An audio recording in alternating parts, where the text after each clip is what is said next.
Right now, somewhere in your pocket, your phone just lit up. You didn't ask it to. You felt it before you saw it.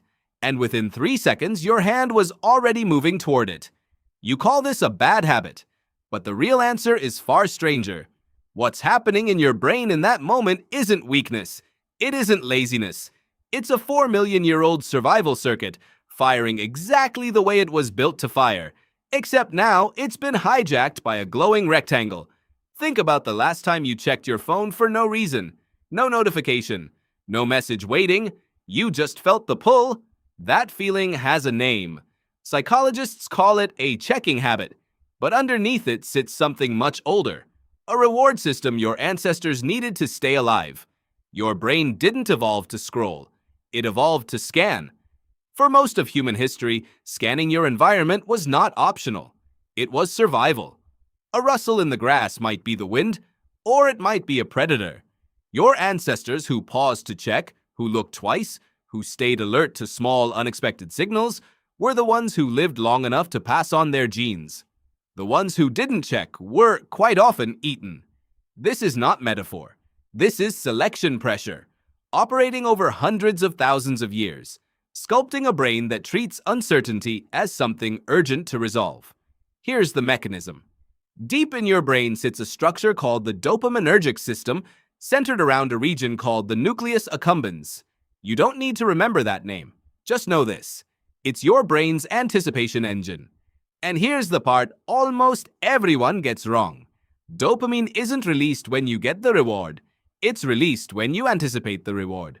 The neuroscientist Wolfram Schultz, working with primates in the 1990s, discovered something that reshaped how we understand motivation. He found that dopamine neurons fire most intensely not at the moment of receiving food, but in the uncertain gap right before it. The maybe. The not yet known. Sit with that for a second. Your brain's strongest chemical signal isn't pleasure. It's the question mark before pleasure. Now look at your phone again. Every time it buzzes, you don't know what's behind the screen. Is it a message that matters? Is it nothing? Is it good news, bad news, a like, a stranger, a bill? You don't know. And that not knowing is the exact texture of uncertainty your ancestors' brains were built to chase down. Your phone isn't offering you information, it's offering you a gap. And your dopamine system was never built to resist a gap. In the 1950s, a psychologist named B.F. Skinner ran an experiment that, decades later, would accidentally explain your relationship with your phone. He placed pigeons in boxes with a lever. Press the lever. Sometimes you get food. Not every time. Just sometimes, on no predictable schedule.